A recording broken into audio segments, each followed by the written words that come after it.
I'd like to call to order the Special Town Commission meeting of January the 11th, 2012.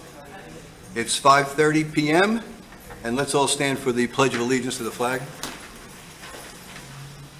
I pledge allegiance to the flag of the United States of America and to the republic for which it stands, one nation, under God, indivisible, with liberty and justice for all.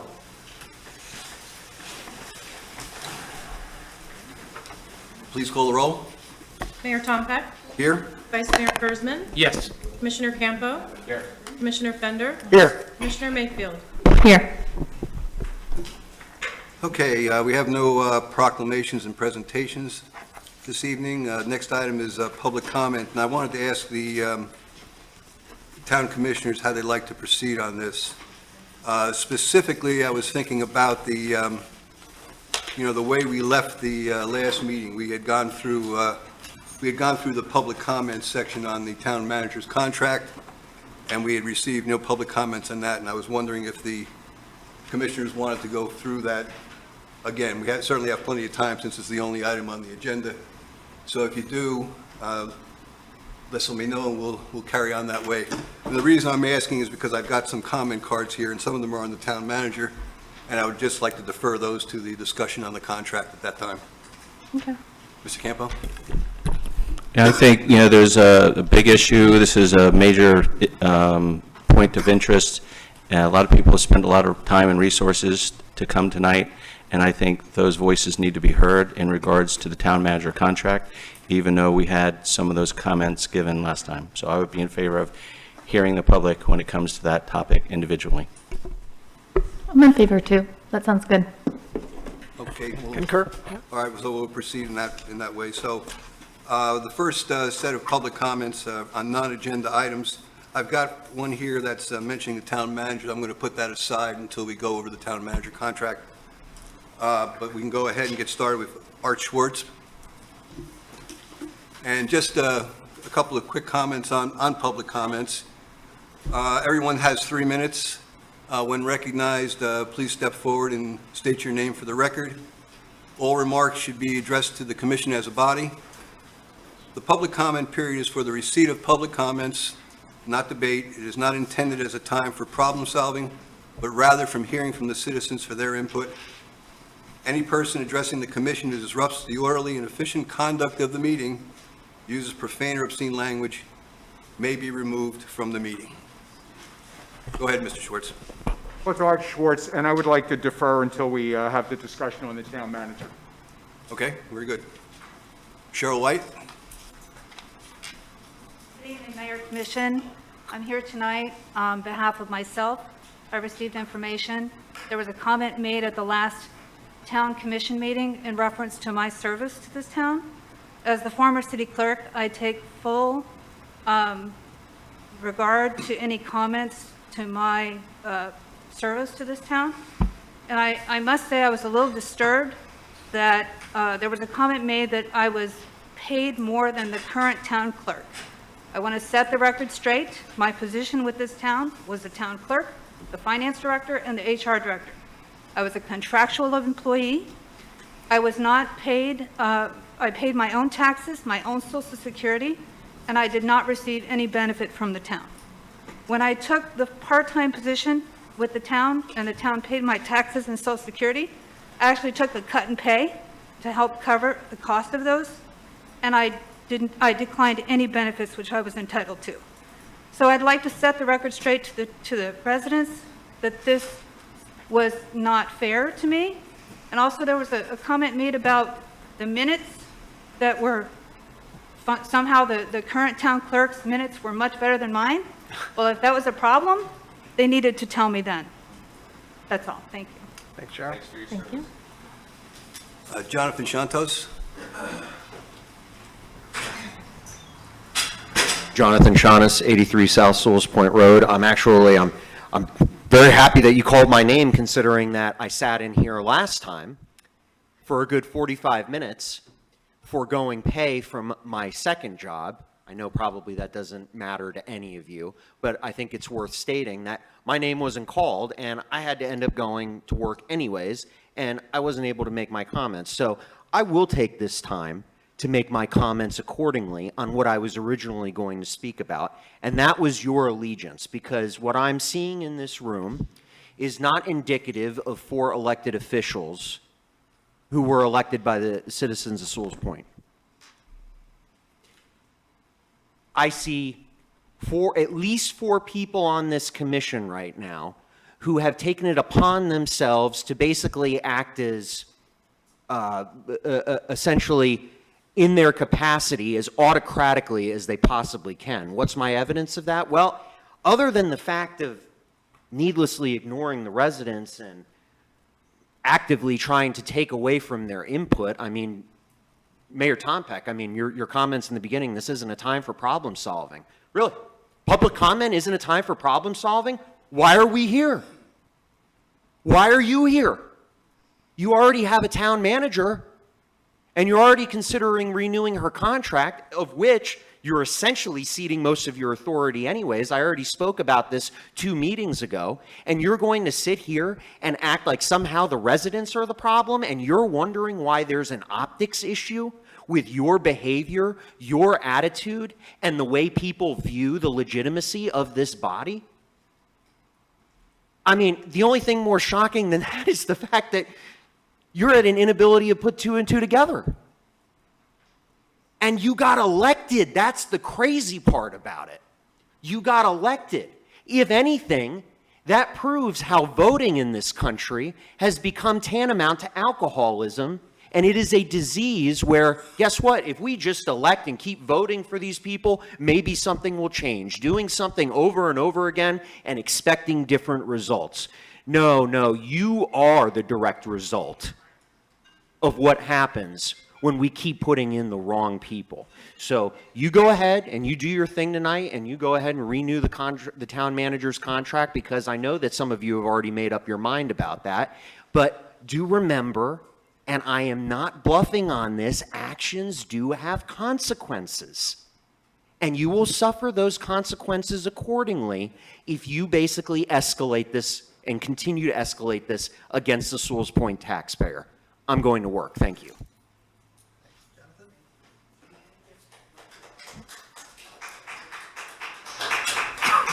Okay, the next item, are there any additions, deletions, Mayor? or changes to the Mayor, agenda? We have the public comment from Ms. I'm sorry, go ahead. Joyce from the last meeting. This is from Joe Joyce, 19 Palmetto Driveway. The time for talking has expired. South Sewalls Point needs to have the commission vote for a referendum. Can any commissioner vote nay on letting the voter and taxpayers decide what they want their future to be? The residents should be in charge of any massive public works program with questionable benefits.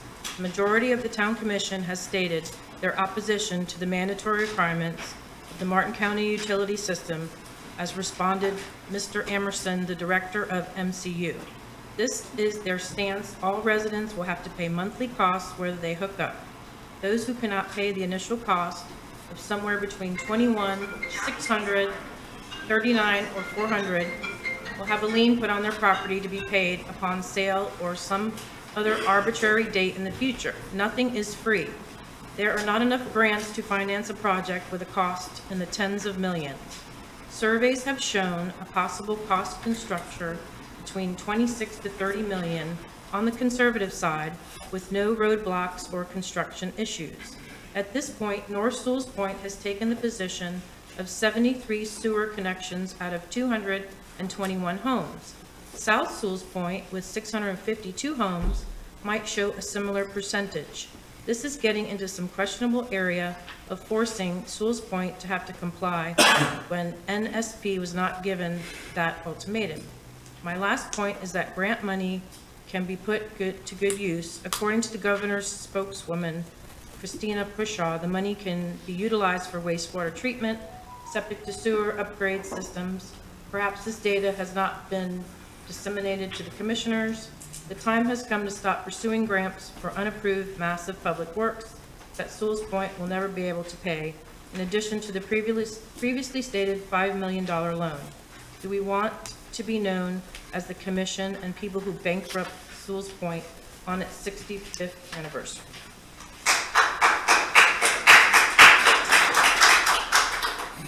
Are there any other comments to be read into the record? I received 2 emails. I think you received them as well, but Okay, they weren't asked to be read into the record. one was from Arvin Vakani. Okay, sure. Town Commissioners, you're facing some tough questions tonight. This might surprise you, but the toughest question isn't approving the town manager's contract, the fiscally responsible thing to do, because you know that it's not. Rather, the toughest question is, are you truly acting like elected leaders of our community? Because from here, 4 of the 5 of you are acting like a bunch of followers, and in doing so, you're turning your backs on the people who entrusted you to lead. We need a positive change, so here's a positive solution. It's modeled after the structure of a nearby town similar to ours. On Jupiter Island, they utilize the wealth of experience and knowledge that their residents offer by inviting them into the governing process. Residents serve on key committees that inform and shape town decisions. We could use a finance committee, which could help with budget challenges. We could use an oversight committee to help on the comprehensive plan and the creation of the land development regulations. Sewalls Point is blessed with many talented, engaged, and concerned residents who'd be happy to serve this great community. Increased resident involvement would give everyone more confidence about the fairness, accuracy, and transparency of the process. Commissioners, open up the talent available to you, start right away, and take the steps to ensure that our government is a government of transparency and trust in your leadership. Thank you.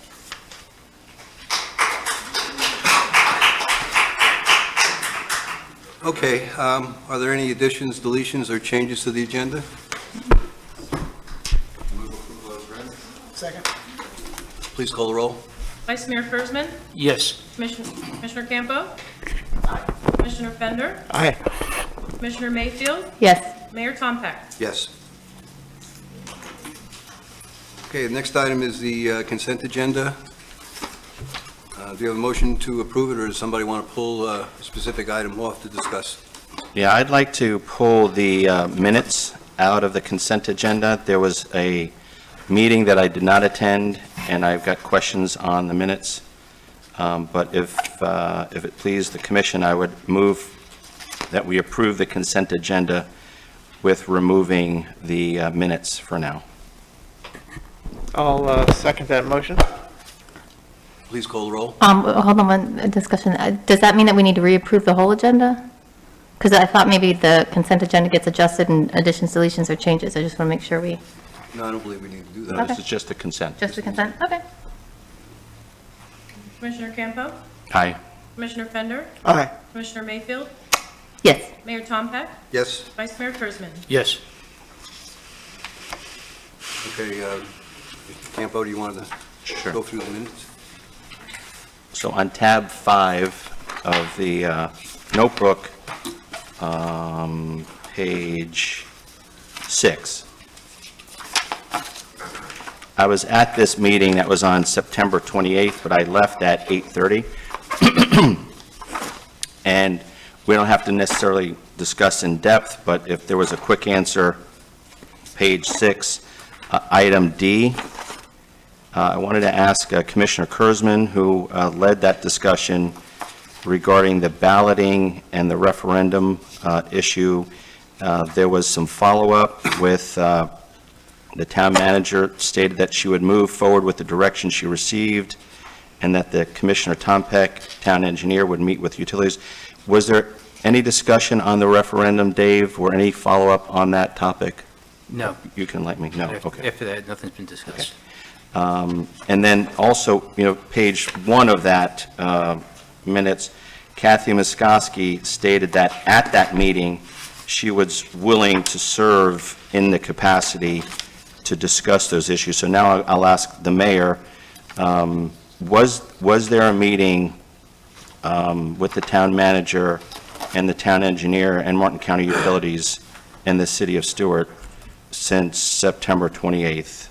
Yes, there was a meeting last Thursday with the town manager, Martin County, and the town engineer and myself, not the Okay. city of Stewart. Okay. And I was going to fill everybody in on that in the later on in the meeting. Perfect, perfect. Well, again, I was not at that part of the meeting. I know that the referendum for septic to sewer and that topic is an important one, and I just want to make sure that I'm up to speed on all that. So with that, I would move approval, unless there's any other questions, move approval of the minutes that are in our packet. Second.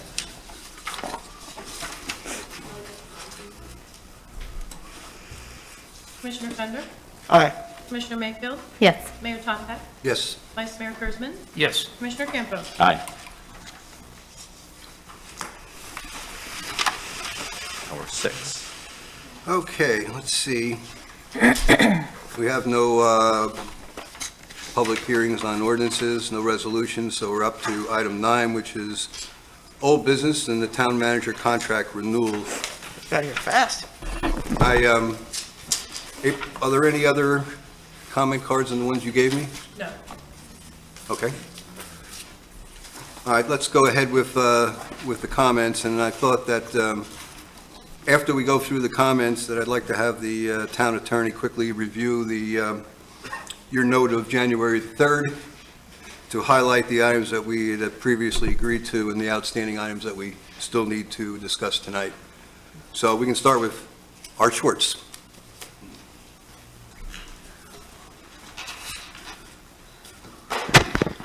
Thank you. Art Schwartz, Lantana Lane. Over the past several days, I've had the pleasure of meeting with dozens of neighbors while circulating a petition.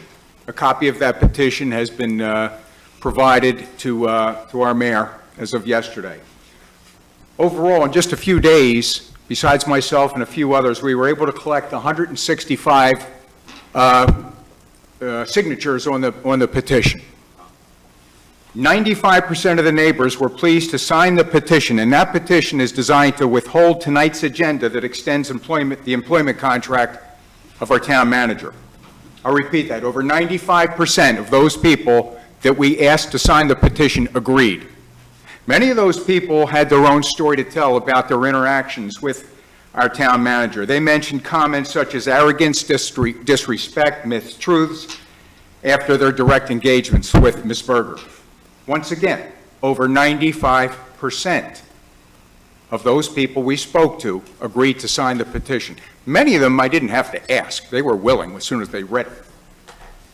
So I have to ask the question, why are you commissioners so committed towards keeping someone on board under the absurdly increased salary request, additional auto allowance, health benefits, additional time off, and cell phone? It just doesn't make sense. An answer I received from one of the commissioners was, well, you know, if we don't approve the contract and she leaves, she'll take the staff with her, conceivably.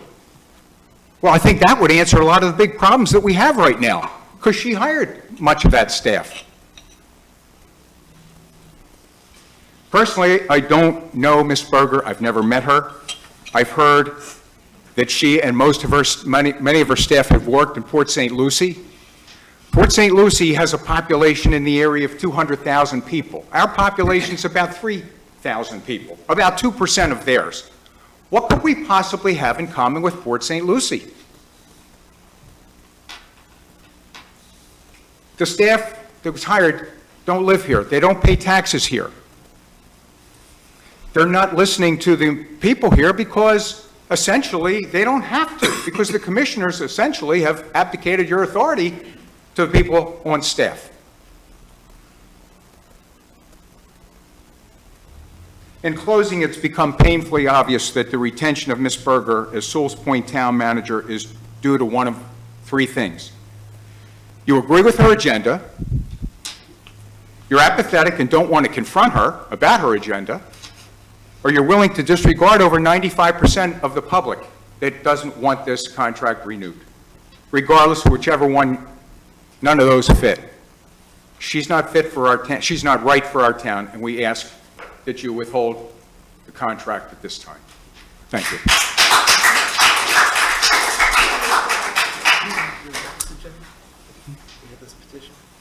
No, hold on. Diane Kimes.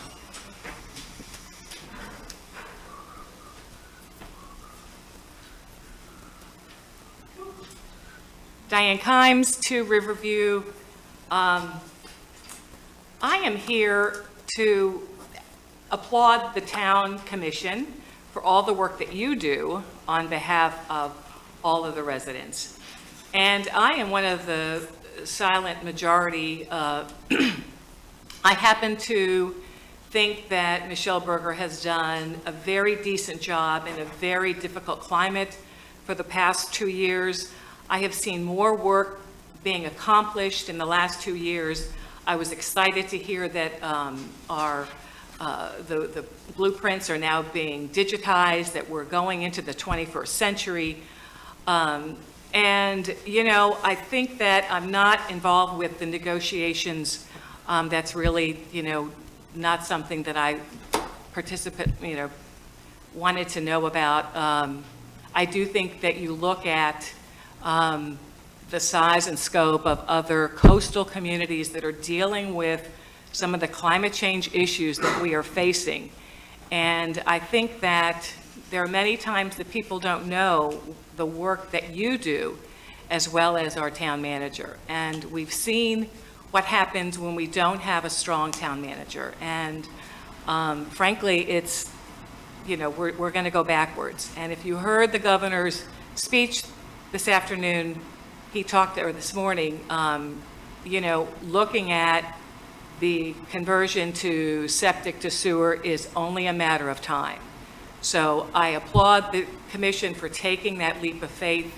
As a peninsula community, we have to look in that direction. But I just want to say that I am in support of the work that Michelle Berger has done. I have not experienced a haughty attitude, so I think she has treated me and others with respect, with kindness.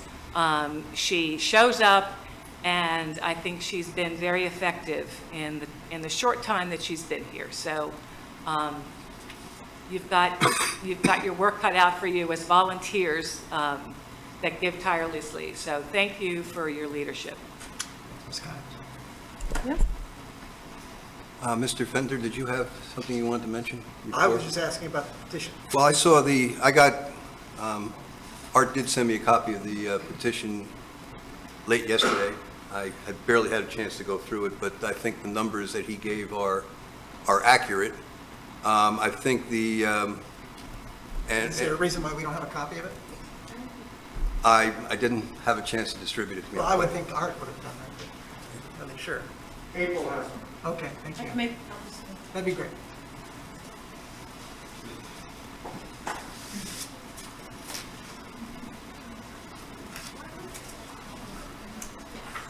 Do you want to wait for that, or can we? Well, we can carry on. I mean, Okay.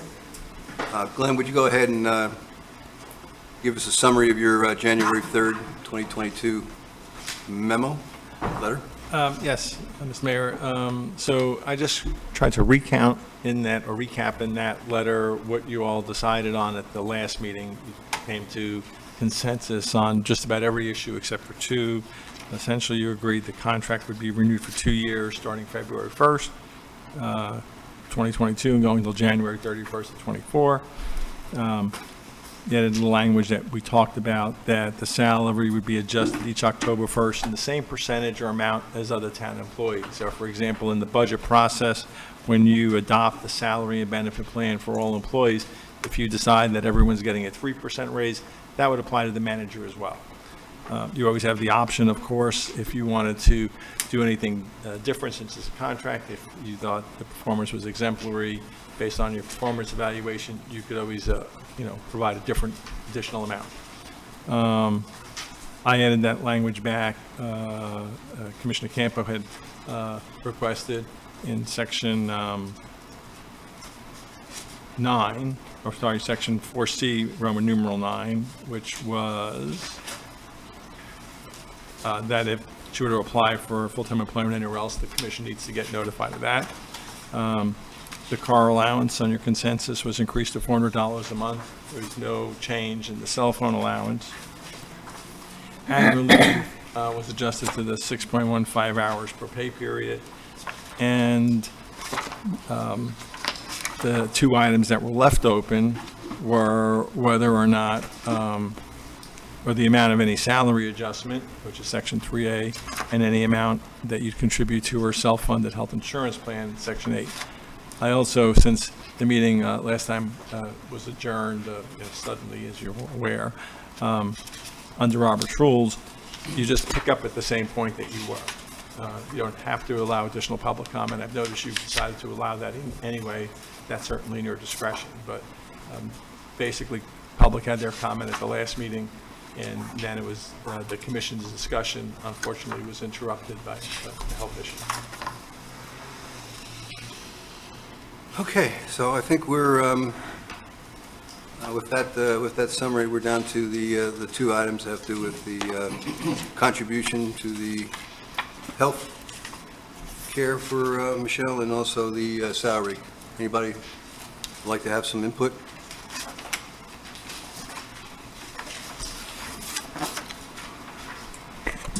I'd just say that there are two parts to this discussion, right? There's the, as I tried to stipulate in the last meeting, there are the nuance of the contract, and then there is the decision of contract or no contract, or the spirit of the contract. And I think that, that discussion has to be had as well. And when you say the spirit of the contract, can you?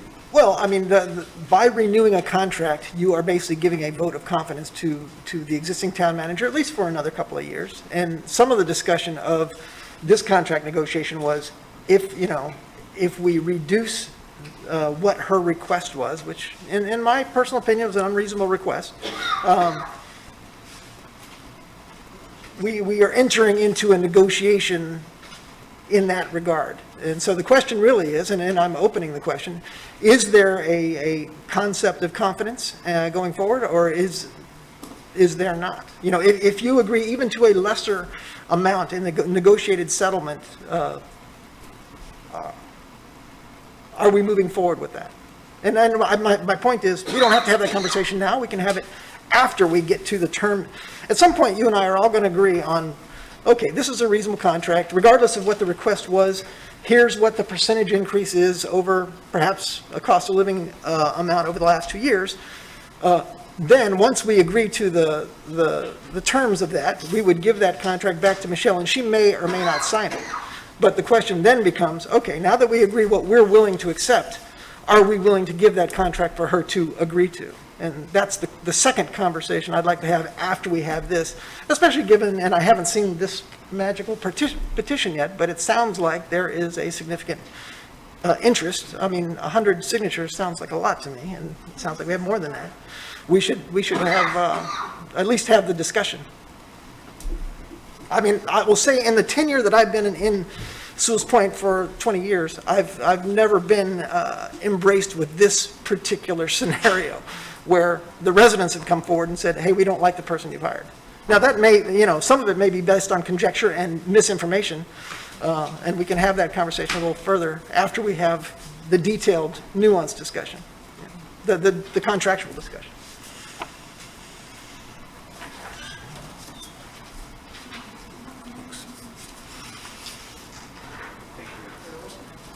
Thank you very much.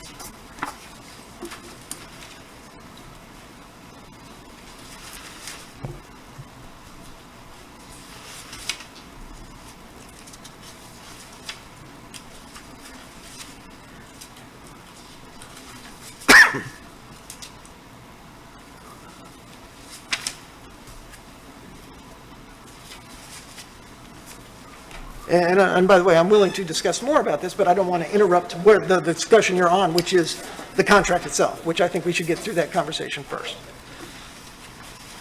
Okay, do any of the commissioners like to make a recommendation on salary? Sure. Oh, I'm sorry. Yeah, that's okay.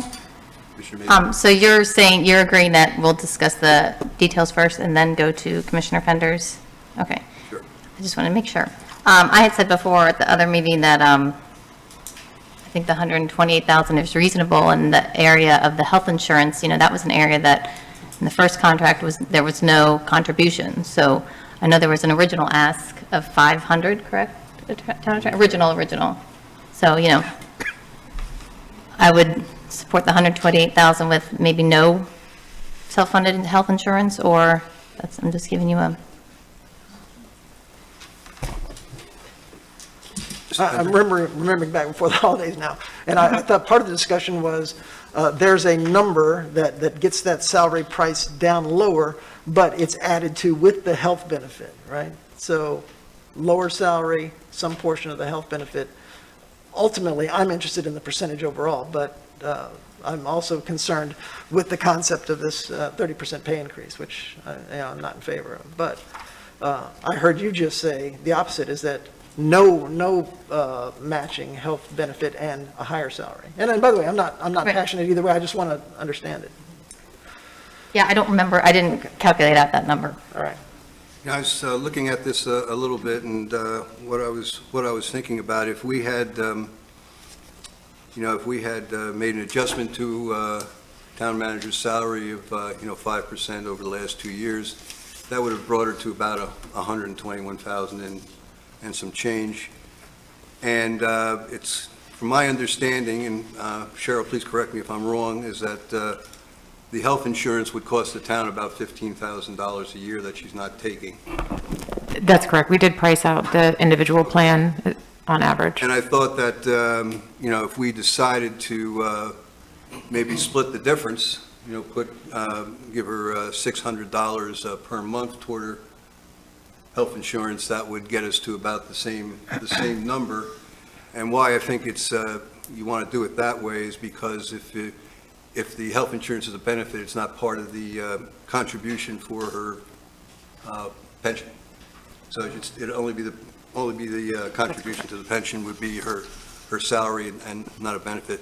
And that would get to about the same number. And, if you think about it, if you're, if we're paying her essentially $7,200 per year, and it's not costing us $15,000 a year, we've saved a good chunk of money. So I think that might be a way of looking at it.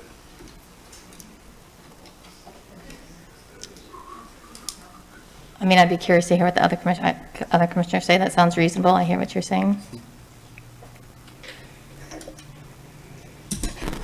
So whatever the proposal is, I'm interested, maybe the town attorney knows the overall percentage or the proportional percentages of what we're talking about, both total and over the course of the 2 years where no pay increase has been incurred, right? So I think it's a 2-year contract, so you split the percentage in half. What is that on an annual increase? I think, as Mayor Topic said, at 110,000, if it had been 5% last year and 5% this year, it would equal about 121. I had the, So the number we're talking about is 128, is that? Well, I think you You said suggested 121. 121 in salary and about 7,000 or 600 a month in health insurance, which would be 128 and change. Okay. And I think that you suggested a salary of 128 No with health, no health yeah. insurance. So both numbers are right around 128, it's just how you get there. So if you get to 128, what is, I'm curious what that percentage is really what I'm trying to get to. 128 would have been from 110? No, from whatever she has now. Yeah, 110 is the Oh, okay, existing all right. salary. Take out a calculator. Mr. Mayor? I think it was 8 if it's That sounds about right. compounding. How much do you think it was going about? 8 if it's compounding. Oh, we should ask the financial director. Around if you're Just the compounding. flat percentage is 16% increase from 110 to 128. So 8. 8%. If you, Okay, yeah. all right. Okay, thank you. That's what I wanted to know.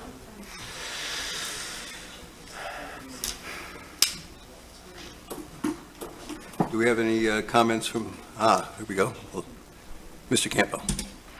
Yeah, there's a reporter that went up to Mrs. Lincoln that night and said, other than that one thing that happened at the theater, how'd you like the play? I think walking by this petition, and when you look at these names, these are serious names. I mean, it's difficult for me to just walk by something like this that's taken that much effort. I think moving forward with the path that you were on is just going to show that you're tone deaf to what the community is talking about. And I think you'd be lucky to renew at current terms. To go on to think that nothing just happened, these are some significant names with putting down their phone numbers and addresses. So I think you guys really need to pay attention to this rather than just setting it aside. Well, I think that's what we discussed, right? I mean, we talked about a two-part process. Commissioner Mayfield? Yes, I was going to say that there was some resident feedback, particularly about the car allowance, and that upping it to 400 was quite an increase for a small town, and they're definitely driving expenses, but it is a small town. You know, besides going to meetings in the county, there's not necessarily that much distance to go, so I know that that's already an item that's been up there, but, I mean, we could go back to 200 for that, for the car allowance, because there were several people speaking about the car allowance. And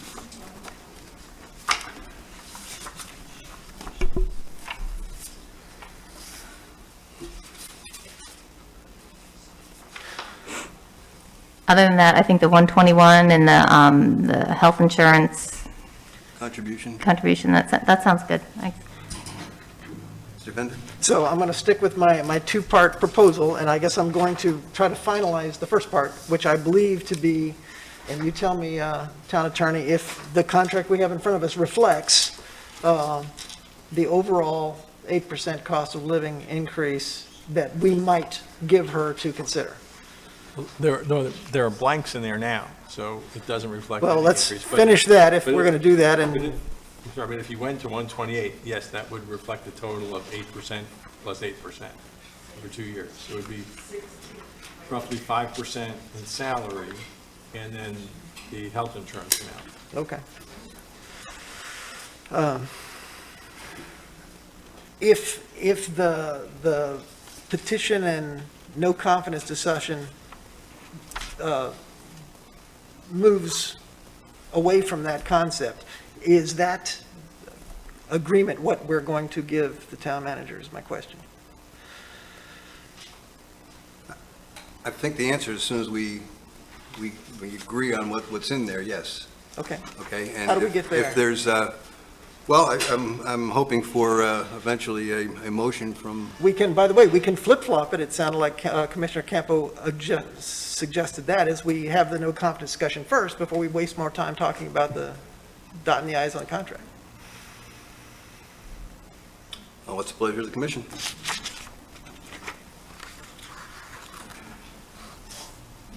Mr. Campo? As a former mayor, I know that when you have 10 items on the agenda, you want to leave the meeting with 10 votes. And I know we call it, working at the sausage factory. You have to get her done. So I understand the predicament that you're in.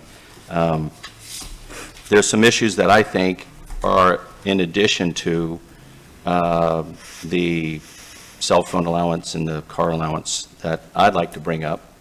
And then if someone wanted to tweak, what I might suggest is if the mayor wanted to get this contract in some sort of form and move ahead with a vote, you might do that. And I'd like to bring up the issues that are, I think, important moving forward to the next, generation, because this contract, we might not be around, to interpret. And I'd like to ask the town attorney a couple of things, because I think there's some things on here that I don't recognize from us talking about before. So I understand we want to try to get our arms around this, Mayor, and, it might be as just easy as 2 numbers or 3 numbers, cell phone and car allowance and salary. Maybe it is, maybe it isn't, but I know that's the direction you're heading, and I don't want to, make your second meeting tough, but first of all, I'd like to ask the attorney, on page 3, the town manager agrees to comply with all policies and procedures of the town, D. This is kind of a housekeeping thing, but the manager agrees to comply with all policies and procedures of the town to comply with the principles of the ICCMA Code of Ethics, okay?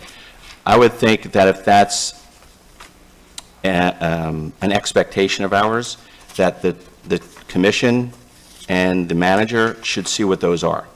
And that should be something that, just like you have with the reimbursement policy and the, scoring, I think that everybody needs to be on the same page as what the expectation of the code of ethics is.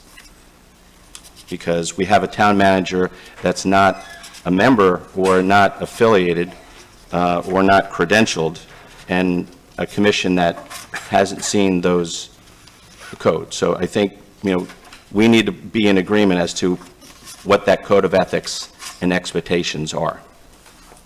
Okay? On the next page, page 4, F, is that paragraph identical to what we've had in the current contract? Because I was used to voting based upon the underlining and striking out. And last time, we came across a couple of items that were not discussed, but they were different than the original contract, including the provision that you took out and just mentioned earlier, which was her ability to apply to other places of employment without notifying us. And I'm glad that we caught that, but I'm just wondering if there are any other things that were not specifically underlined or crossed through, because that's what we're relying upon you on. You're working for the commission, and if there's something in here that isn't on the original contract, I want it highlighted in red with stars next to it. So I'm specifically asking about F, and I'm specifically asking about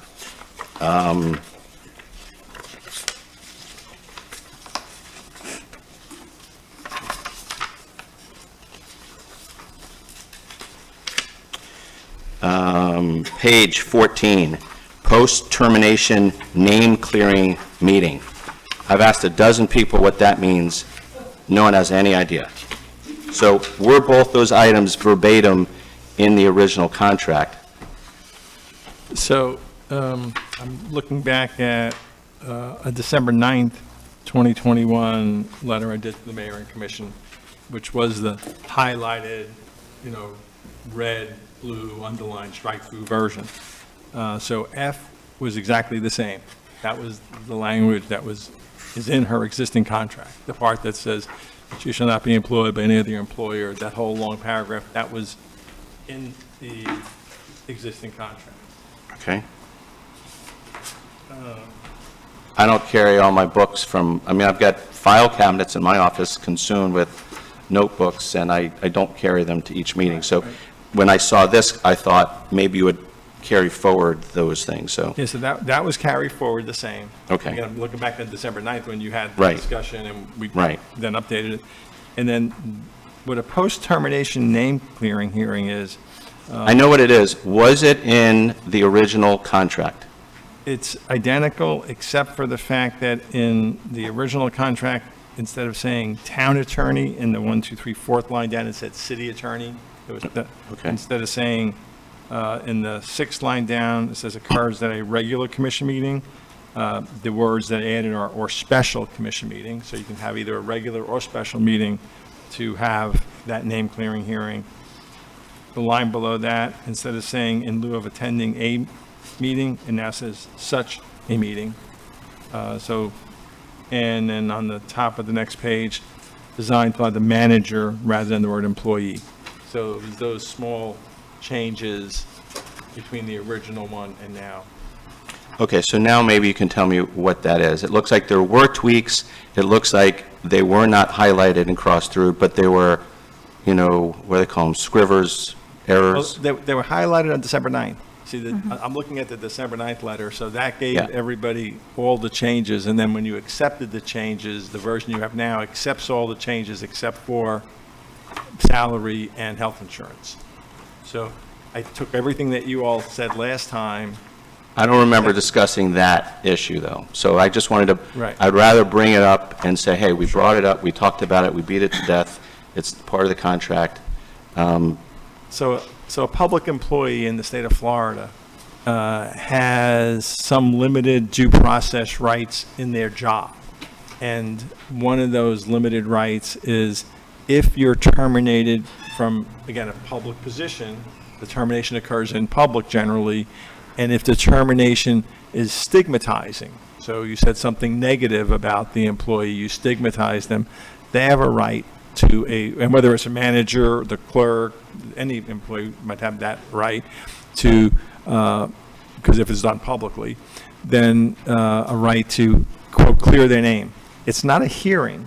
It's almost a misnomer, and you notice we didn't call it a hearing, we called it a meeting, because all it is the opportunity for that employee to come in front of the commission and said, no, I didn't do X, Y, Z, or no, I wasn't a bad employee, I was a good employee. And that's all it is, a chance for them to publicly state, clear their name. Like Sherry White did tonight. Exactly. It's funny you said that. I was thinking that was.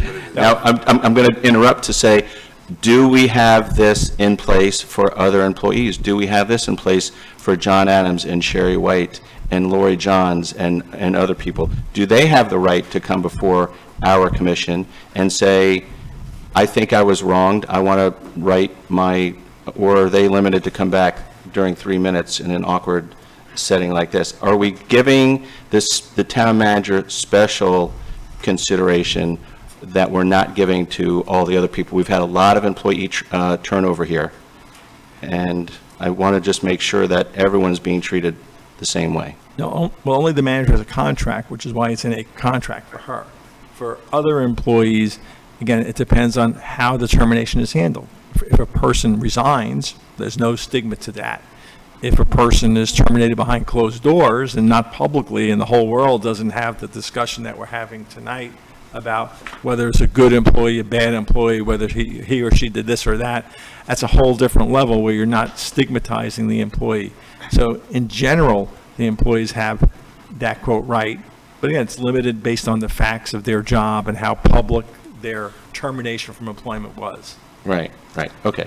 So with that, I'll probably step back as far as the specifics, because you guys are on a roll, as far as the 3 numbers that you're looking, but I have a couple other little tweaks that we might want to look at, and that's on page 5, section C. It has to do with the town commission may, in its sole discretion, provide an additional increase in her base salary. And again, trying to hear the voices and knowing that I might not be in the majority here, I'm trying to come up with some ways to build trust and let everyone know that signed this petition that their voices are being heard. And it might not be, that her contract is terminated. It might be that it is renewed. But I would still like to walk out of this meeting thinking that we heard you, and we're trying to look for ways to bind, the two camps. Because at the end of the day, I think we're all a family, we're a small town, and I'd like to look at that. Someone might look at that somewhat skeptical, and someone might say, hey, so the town commission, after the dust is settled, in the heat of July, might be able to have an additional increase in her base salary. And I'm going to offer to the commission that we might say that if that happens, it cannot be on a consent agenda. That if there's an additional extraordinary raise to being given to the town manager, that, and we're not talking about our commission, it would probably be some future commission, because we would never do that. But I think maybe we should put on there that if such an additional increase to her base salary, that extraordinary in their sole discretion, if it is awarded, it cannot be on the consent agenda, just to make it an advertised. And I think that would do something to build, but it's up to the other commissioners. And then on page 11, professional education participation, we're talking about increasing the car allowance, $400. Someone said I think Kathy says it's 4 square mile. So the town agrees to pay reasonable customary travel. She might go to Tallahassee to get some bills passed. She might go to one of these educational seminars. I just wonder if that's going to be included or, addressed when it comes to the car allowance, because as Commissioner Mayfield said, that seems to be a point of contention. The trip back and forth to Tallahassee is a $200, car allowance. So that might just be something that we kind of wrinkle out, again, to try to improve the transparency of the process and to try to, make people feel like, your voices are being heard. So those are just some things aside from the main issues that the manager is now wrestling with, that I think would go a long way, if the other commissioners believe they would, to tighten up some of the language. Thank you very much. Commissioner Mayfield? I forget what I was going to say. So Okay. you can come back to me. I wanted to bring up one thing, because we talked about this a little bit at the, at the last meeting. Was there a vehicle or a mechanism that we could develop to, if we thought that the town manager had done some exceptional work over the year, was there a mechanism that we could do something to give an additional increase? And that's where this wording came up, without having the details of how we might do that. Now, we've talked about, we have the evaluation form that we've used, and I've also talked with the town manager about coming up with some, performance indicators that she would recommend and that we would approve, and, that'd be the basis not only of her, of the evaluation that we normally do, but to see how, how her performance has worked over the past year. And of course, we have the input to saying, hey, we'd like you to get this done by X date, or we'd like you to, to improve your communication skills with the residents, and, have her work out some of those plans for us so she can present them to us and we can approve them. And I think that, that will go, I think that'll go a long way toward having everybody really understand what her performance is based on, and, our evaluation form was very good, and it wasn't as quantitative as I would have liked it to be. It was more qualitative, how do you feel about this? What do you think about this? As opposed to, did you meet this milestone? The commission asked you to do this by X date. Did you do that? Agreed. And I think, some of what I read here a little bit, and not only in the, in the information we just received, but overall, I hear some criticism about what the town manager is doing.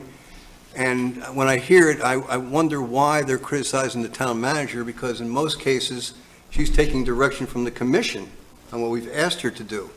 And she shouldn't be criticized. I mean, we should be criticized if that direction is not what the residents want to see. We are being criticized. I understand that. I understand that.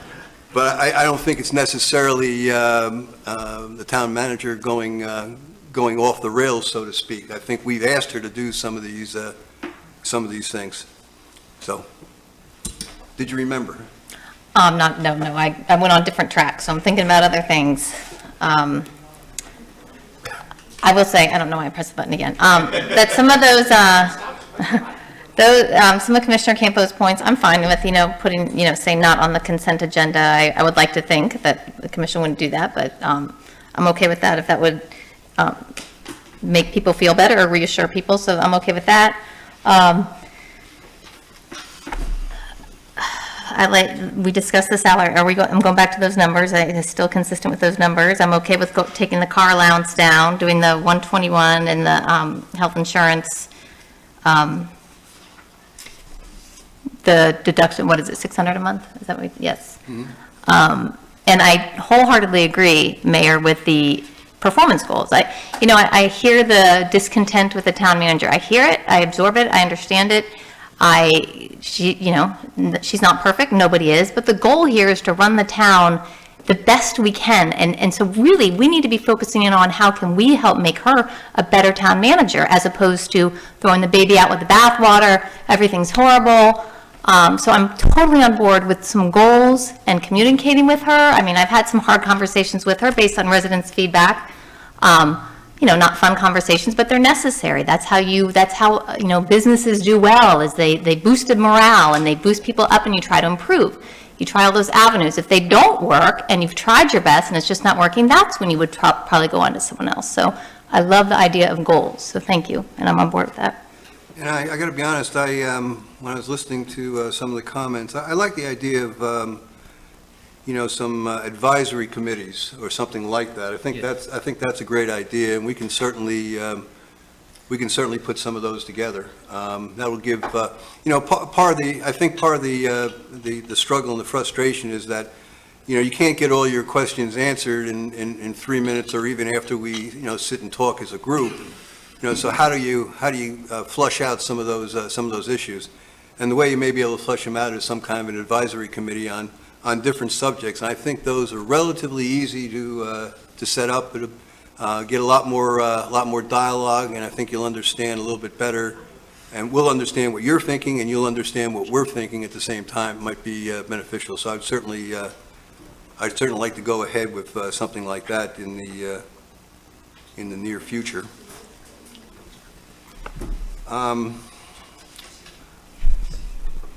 Commissioner Mayfield? Yes, I would ask you, I'm ready to make a motion for those terms of the contract. I know we are taking a step before we actually approve the contract, so I wanted to clarify how this would work. But, if those terms are good, I haven't heard anybody say anything about those terms, so I'm ready to move that part along if I don't know exactly how you want to do it, or the attorney, should we approve that if we're not, because we were going to have the other discussion per Commissioner Fender? If you'd like, I can read through the changes that I'm hearing a consensus and make sure it is a consensus. So the first, going just chronologically, on page 3, I heard Mr. Campos' comments about letter D and the ICMA Code of Ethics. So my suggestion is we attach them. Just make them an attachment to the agreement, that way everybody can see them and read them and know what they are. On page 3, page 4, section 3, the salary, I'm hearing, sounds like a consensus around 121,000. And then on page 5, paragraph C, where it talks about the 3% or whatever the percentage salary increases that all employees get, that second sentence, another sentence that says, however, any such additional increase may not be placed on the consent agenda.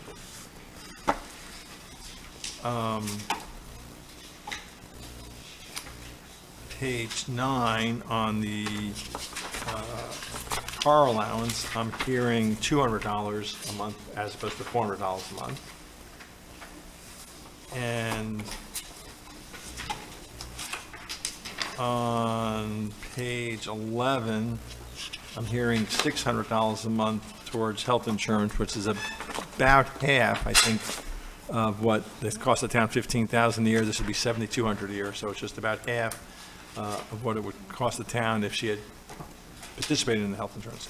I think those are all the notes I made. If there's anything I missed, let me know, but if that's a fair summary, then you could, for example, have a motion that says, we approve this contract subject to your next discussion. Okay. Then I would make a motion to approve this contract with those terms subject to the next discussion. Is there a second? I'll second it. Any additional comments? Please call the roll. I'm sorry, Mr. Campo? I want to thank everyone that's taken the time, and this is what democracy is all about. We are trying to represent you. We're trying to thank and display, the trust that you have put within us. The most important thing on display tonight, I don't think, is cell phone allowance or auto allowance. It's trust, it's dialogue, and it's representation. And I want to thank you all for the dialogue, because when you really have to be concerned is when the dialogue stops. I don't know if you've ever not had a return phone call, or had someone ghost you and not return your text, or just turn and walk away. I mean, the opposite of love is not hate, it's indifference, and you all are communicating with us, and that's really important, and we're getting a lot of feedback from it, and I'm even feeling, from the commissioners, that they want to be sensitive to what's happening. Without trust, we don't have a mandate. with that. I mean, it's not just getting elected, it's having ongoing trust. And that's something that we need to keep working on. And we have, fiscal realities. We're not going to be able to afford $60 million of capital improvements. So we have to maintain that level of trust. And representative, we represent you. We've been hearing that time and time and time again. There's something going back to constitutional, the tyranny of the majority. We can't have that. We need to be able to hear individual voices and make you feel like we're buying in. There's an ongoing movement. Everyone that's emailing and texting and, petitioning needs to remain active. It's not just, this is not a one battle. This is an ongoing battle because what we have ahead are some pretty big projects, and if you don't come out, then it's just going to go, the other direction. So you need to keep staying active. And the one thing I think that we've kind of agreed to, but I want to make it more formal, is we have boards. We have a citizen board for code enforcement. We have a variance board, the BZA for building variances. And we have an LPA, the local planning agency. The LPA is really going to be needed when we approve this new comprehensive plan. Right now, the town commission is serving in the role of an LPA. Right now, there's a special magistrate that's doing the majority of the work on the code enforcement board. We're going in the opposite direction. We're centralizing the power, and I think the best move forward in order to what seems like it's going to be the renewal of this town manager's contract is for the next item that all of us need to work on together to show that we're listening to you and to show that you're being heard, is that we need to free up and flatten out some of the leadership role. We should not have to be both LPA members and commissioners. There's a role, the county and other towns, there's two different sets. If we had 15 other people serving on these other boards, we would have a lot more buy-in, and we would have a lot more trust, and we'd have a lot more dialogue. And that's what I think the commission needs to do moving forward. We need to decentralize, because we're only 900 homes. We should be able to figure this out. You should be able to sit down and work on these things. So if Michelle's contract is renewed, that's, I think, the next front that we need to work on, is having the citizen boards more active in the day-to-day so that everyone feels like more of a buy-in. Having said all that, with the information that was given to me and the comments that I've heard, I'm against renewing Michelle's contract. So you can go with the vote. Please call the roll. Commissioner Mayfield? Yes. Mayor Tompeck? Yes. Vice Mayor Kirkland? Yes. Commissioner Campo? Nay. Commissioner Fender? Nay.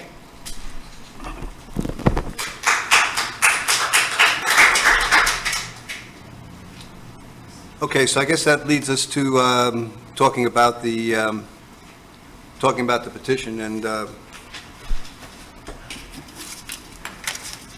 Commissioner Mayfield? Yes, I just want to say something. There are a lot of names on this petition, and I think it's great to see, and I encourage all of them to reach out to me with questions for an open dialogue. I also saw the lead-in about residents' concerns, Ms. Berger's willful and misleading information concerning a state septic to sewer mandate. And then number 2, purposeful deceit in recent tax increase, as well as plans for near future tax increases. To the mayor's point, these things are items voted on by the commission. That is how our charter is set up. This is how it works. And I have said this to residents. I stand by every vote that I've made. I think it is good to have a town manager that, and everything that has happened has been voted on by the commission, and she is following through. Yes, not everybody agrees, and that's all part of the democratic process. But she is not responsible for and I think there's a little bit of commingling of an unhappiness with projects the town might be taking, and pinning that on the town manager. That's not the town manager. If you have honestly, truly, if you don't come talk to me and we're all up for re-election, who knows if I'll get re-elected again? This is an infinite game sitting up here. We're about governing long-term. There are going to be other players up here, the power's in the seat, but this is how it works. She's not the only town manager, and she won't be the only town manager. It's more long-term thinking. So to think that she's responsible for the projects going on and that she's led us is just off base. The thing that speaks the most to me is when people tell me their personal experiences with her and they're less than satisfactory. That makes sense. Those are the things I want to improve. But I beg you guys to stop associating her with the projects that are going on. Talk to me about them. So I think that's somewhat misleading. If someone hasn't been paying attention to town matters and they go read this and they don't support those projects, they're like, yes, get rid of her.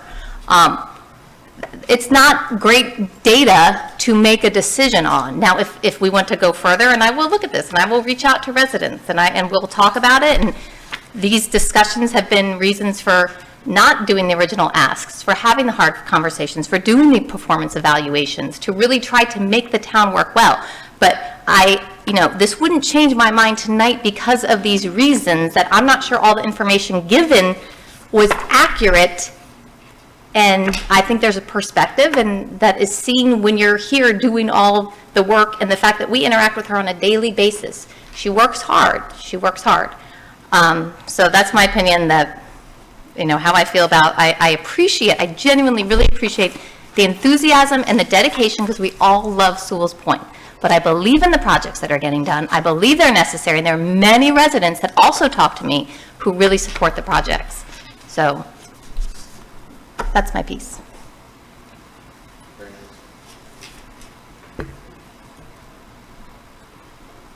Anybody else wish to chime in? I'll weigh in since no one else has pushed their button, but I was going to wait till a little later. So I approach all of these scenarios from a perspective of gray, right? I mean, in any decision I try to make, I try to put myself in the positions of all the parties, the people sending me email, what's the motivating factor. And then when it comes down to a decision like this, those opinions matter. But also, to me, it becomes a pro and con. I mean, certainly, I have a perspective different from than each of you, and each person has their own unique perspective. So I list pros and cons in all scenarios, and I list pros and cons in the performance of Michelle, and there are both. I would say first that the town manager is a difficult job. I mean, she's tasked to drive the police force to enforce our codes and our ordinances that as you've heard a couple of times, we're asking her to do things. I remember a time in Sewalls Point when we didn't have a town manager, and things worked far less efficiently, certainly somewhat less expensive, I would agree. But at the same time, I've also learned that the town manager's role, not particularly Michelle, although she does a fabulous job at parts of it, is increases revenue to fund not only her own role, but the other roles of the town. So some of the things that we as a town in Sewalls Point have not had the privy to have access to did not exist before we had a formal town manager. And it took me a while to come to that realization.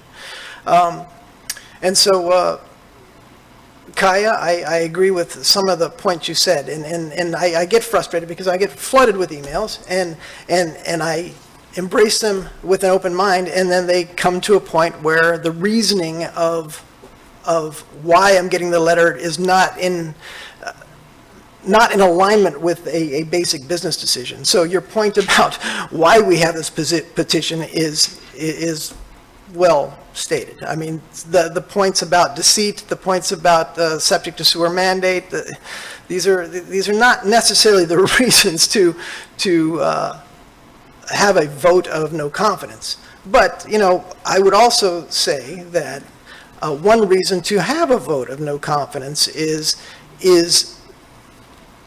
the difficulty of this role in allowing the political ball to get farther down the path than it should, right? And so we've seen lots of red flags about this, and one of those is coming forward and putting us in the difficult position of trying to push through a tax increase. All tax increases are unpopular, but, sometimes you have to expend the political capital to push those things through for the projects that need to get done for the town. It's always distasteful, and you take some hits for it. And then on the heels of that, to turn around and request a 30% pay increase on top of that is, in my personal opinion, is doubly painful and somewhat tone deaf. And I said that specifically in her most recent performance review, which, by the way, was the worst performance review I've given any town manager. It wasn't a horrible performance review. I thought it was fair and not below average. She does a phenomenal job in the many things that she does. And so, like I said, I weigh this in both pros and cons. So let's talk about some of the pros, because we spend a lot of time, especially when we get a petition and we get tons of emails of the reasons why you think a town manager should not be renewed. But in those emails, other than the eloquent statements from Ms. Kimes, who I agree with wholeheartedly, there are things that we need to do as a town, and she's helped accomplish those phenomenally well, including the completion of the playground, which was in motion at the beginning of her tenure. The flood mitigation projects, which is an ongoing, multi-year, very expensive project that needs to get done for this town to mitigate even in the last couple of weeks, the painful flooding that many of our residents are experiencing, combined with the pollutive runoff from those floods into the estuary. Some of that is part of the septic to sewer issue, which Ms. Kimes alluded to, and that I hear again and again that it has been deceitfully brought forward. So, you all know where I stand. I'm an engineer. I'm pro-septic to sewer. I'm anti-mandate. I don't believe, and I also believe that Michelle is wanting to find the right way to thread the needle to get the work done for the town that needs to get done, which, by the way, is an engineered municipal sewer system, without burdening those residents with a mandated financial impact. So I'm talking right now about the pros for Michelle, which there are many, and she's effective. She has leadership ability. She, in my opinion, having hired her a couple of years ago, she's always been a little bit, this is the wrong terminology, but above or too good for this role. I mean, I'm sure she took somewhat of a pay hit to take the role that we offered her. And I think she is capable, given her political experience and her ability to build and drive a staff and get to where we've gotten today with some of the projects that we've deployed, effective at doing that as a pretty high-powered leader. And so she's and there's a few more positive aspects of the projects we've gotten done as a team and as a staff. Conversely, some of that comes with a toll, right? I mean, it's hard to do the job that Michelle does with the directive that we've given her and not piss off a few people, right? I mean, if you're making everybody happy, you're probably not doing an effective job. But if you're pissing off everybody, you're also probably not doing an effective job. So it frustrates me when I get emails of people who do not have a positive interaction with her on some basis. And I'm not talking about this petition. I'm talking about that over the 2 years I've known her, and it hasn't been none. And certainly there have been some cases where I would have handled things a little differently. Not that my way is the right way, but she's charged with doing it, and she has to carry that with her, because she has to be effective in her job. If she is making you unhappy and not working with you, she's not going to be effective in her job, and she's not going to be able to do it effectively, and she's not going to be able to carry out the rules, the tasks that we need her to as well. So that weighs a lot in my consideration here.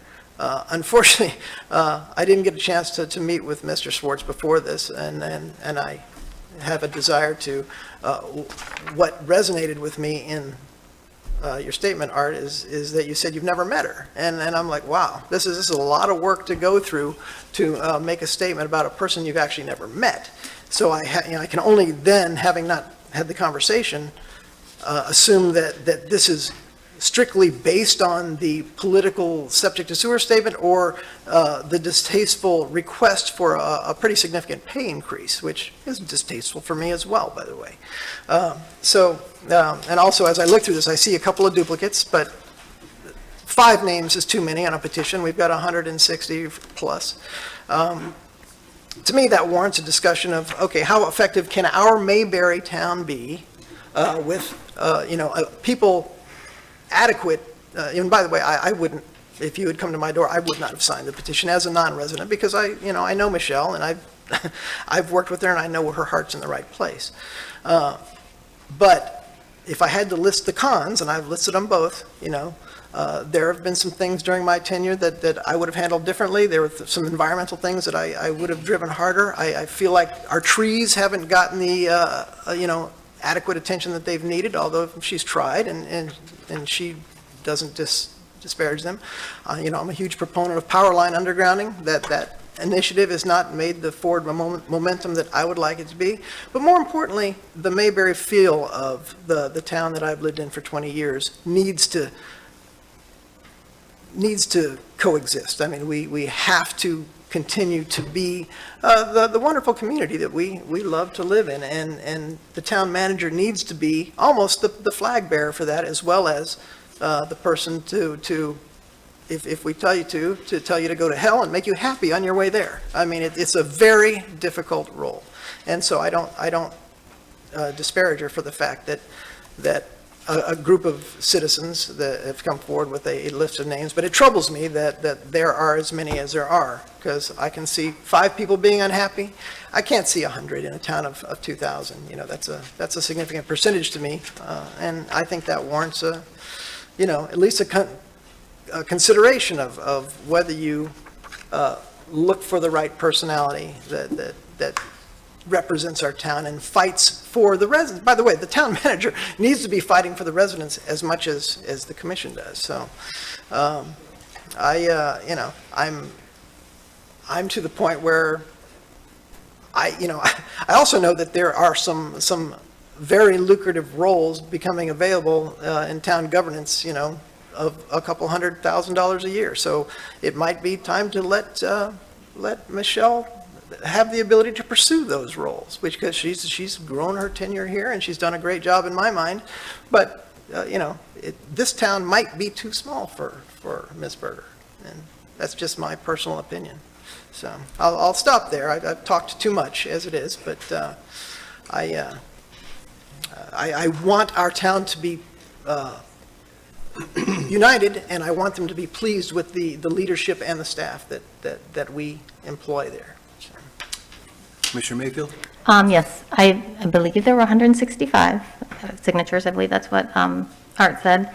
And I also wanted to check with Finance Director, the comment about the ICMA accreditation. I know she was doing it, so I don't know if it's done, but I know, because you had said she wasn't accredited, but I know that was going on, so I was just going to ask you if that had...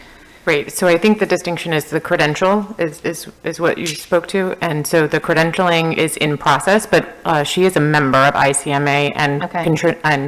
Completing the training requirements. Okay. Thank you. Do you have any comments from Commissioner Kurzman or Dave? You haven't said it, you haven't said a thing, you haven't said a thing. Sorry for you to speak right now, but can I let you, please? Well, first of all, while we're on that note, I'm glad to see you in the position that you are tonight, Dave, in the upright position, I mean. Keep it that way. Thank you, James. I don't know if anyone saw the drama last time, but trying to make light of it, but we've had some chats about it. I was skeptical about Michelle Berger being our town manager when she applied, because she's been an elected position for 3 terms, and it's a different skill set. And I've said it consistently to her in private, to her in here, and I think she's got the mentality of a community activist. She was very successful, running for office in Port St. Lucie. but it's a different mentality than an administrator. And I think she's very energetic. I will say that for her. There's definitely a lot of energy there. And when you compare that to Pam Walker, that wasn't her greatest, skill, So the comparison there was remarkable. And I think she's as energetic as you can be. That mentality, I think, is just, something that she's not shaken. She continues to be the driver. I think that she handled the septic to sewer $900,000 design grant. I think that was just handled wrong, and I think that, like I said at the time, that it poked the bear of, like, what's going on here. We're not really knowing about that, and you're saying things in order to get the funds, and we don't really have everyone on board. So I think that's created a lot of the distrust, perhaps, that's listed there. I think these boards need to be more activated, and they've gone in the other direction. And I'll just state that when she did apply, she was not actively employed, so she did not take a pay cut. She was not actively employed. And right now, I think there's been a lot of on-the-job training that we've all experienced and gained from, but that's come with some costs. And 167 people signing a petition from someone that's, I don't really know Art. I don't know how long you've been around, but to get some of these people signing something like that, it's an indication. And if you look at the evaluations, we do the evaluation, and it's an uncomfortable situation, we pass it along. There's one topic that's significantly lower than the others, and the mayor and I have talked about it, is communication. Communication. If you look at her evaluations, that's the weak link. And it's not talking, she's very articulate, it's listening and hearing and incorporating and having that feedback. And when you eliminate or merge citizen boards and you eliminate that opportunity for there to be extra buy-in, it comes across as, we don't want to hear what you have to say. And I think that's a way out that we're all kind of looking at as far as how do we segue, how do we take this situation that we're in and make a constructive situation if her contract ends up being accepted. So I look forward to, working on that. And let me last thing, performance indicators, great. Good luck. Good luck. I'll buy you a beer if you can make that happen.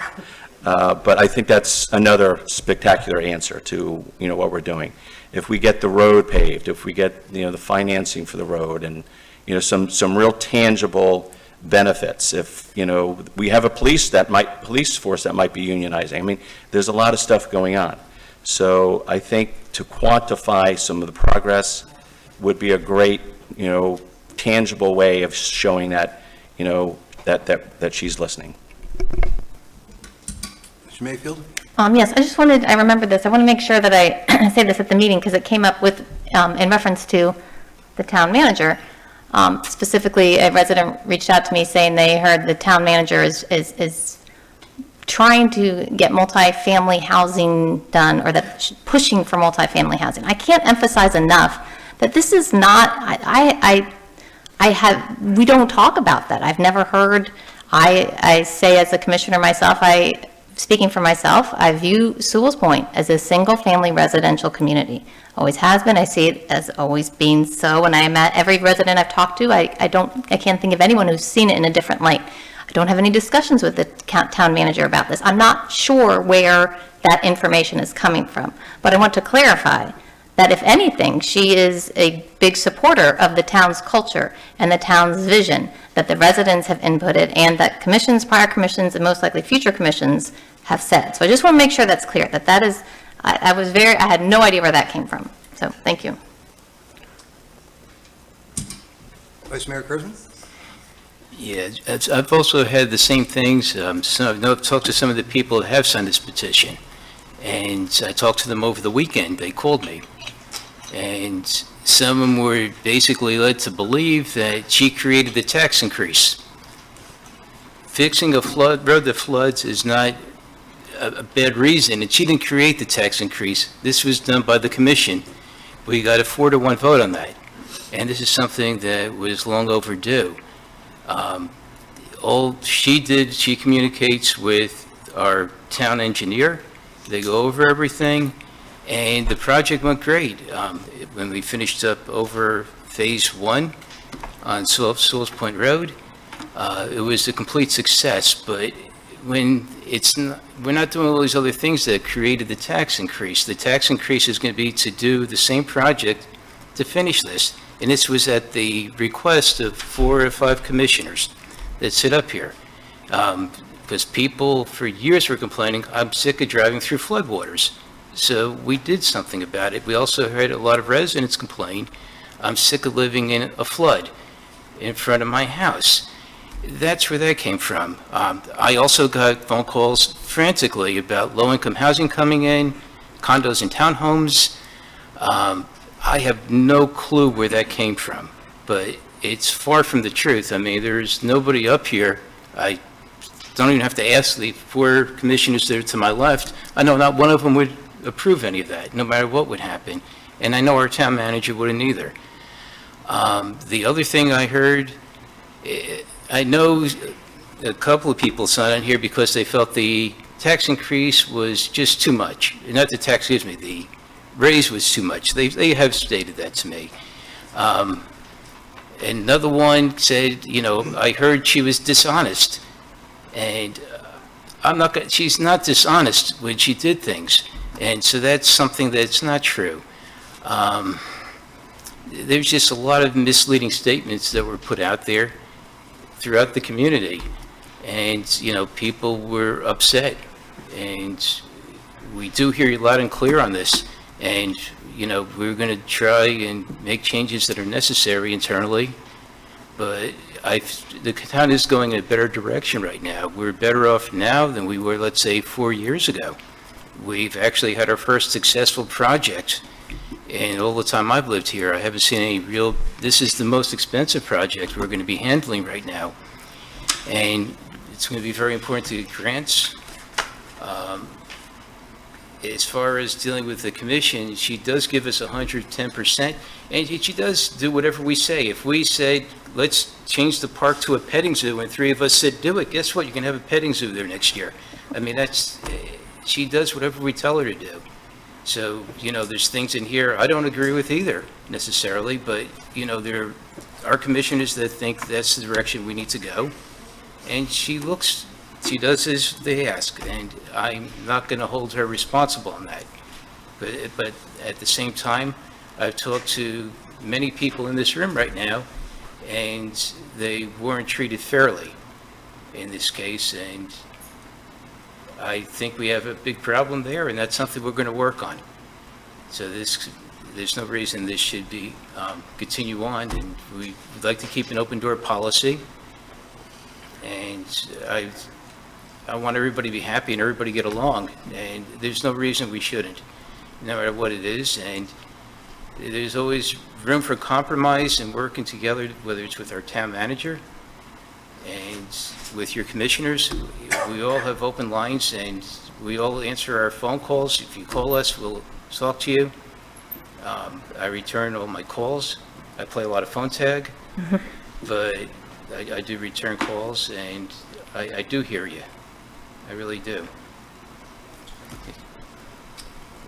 Okay, I guess I have just a couple of comments. I want to echo some of the things that Commissioner Mayfield said before. I think, you know, I think the role of a town manager has gradually changed over the last 4 to 5, 6 years. Okay, town managers are being asked to do a whole lot more than they used to be asked for in terms of their ability to deal with you know, local government officials, and dealing with the rules and regulations, and dealing with resiliency and these kind of things. And I think it takes a little bit different skill set than it did 4 or 5 years ago. And I think we're I think we're fortunate to have, Michelle as our town manager.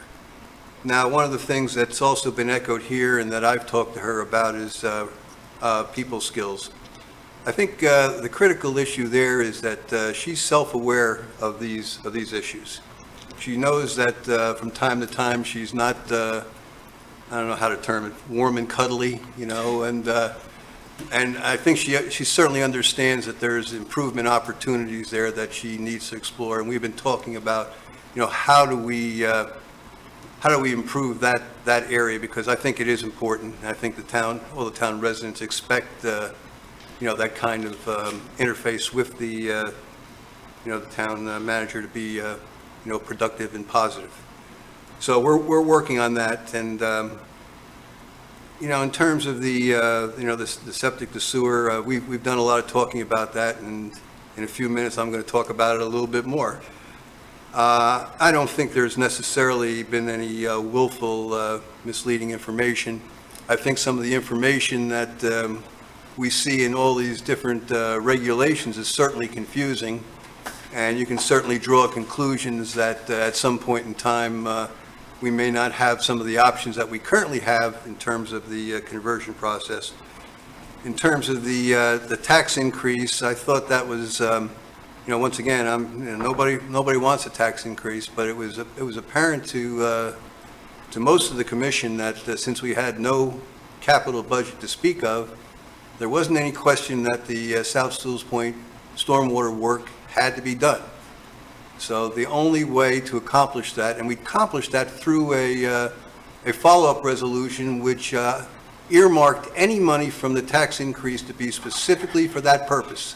So it would not be used for anything else. And I think that's critical, and that's why we did it.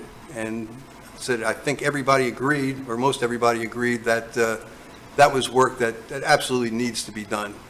And we've seen a half a dozen occurrences since we talked about the tax increase when there was 12, 18 inches of water, and people, it's a real mess down there. So that's, I think that's all I have to say. Is there anything else that we need to discuss here? No. Okay. On another subject, or is just for this subject? Just for this subject. From good. Okay. All right, do we, My understanding is that since the last motion was subject to this discussion, and my understanding is this discussion hasn't changed anything, so your previous motion stands, and I will make the changes and send it to the mayor tomorrow to sign? Is that, got a shaking of heads, is that consensus? Okay, I will do that. Thank you. okay, I think that's, we have no new business. Any staff comments? Not at this time. Okay, any commissioner comments? Yes. Go ahead. I would like to somehow get on the agenda, and this has been really, I don't want to kick this can down the road any further. I would like to put on the upcoming agenda where we actually get a vote in South Sewalls Point Road, or exception South Sewalls Point, to finally have a vote for the sewers, and somehow at least agree that we're going to do this. And I know it's something that's been brought up over and over to me by a lot of the residents on both sides. They want to get this vote going because they just want conclusion, one way or another. We're going to have it or we're not going to have it, but let's make up our minds. And everybody likes the idea of putting this into a vote, and I don't see why we should hesitate anymore. I was going to see if I could get somebody to, I'd like to make a motion to get that done on the upcoming agenda. Can I get somebody to second that? Sure, I'll second that.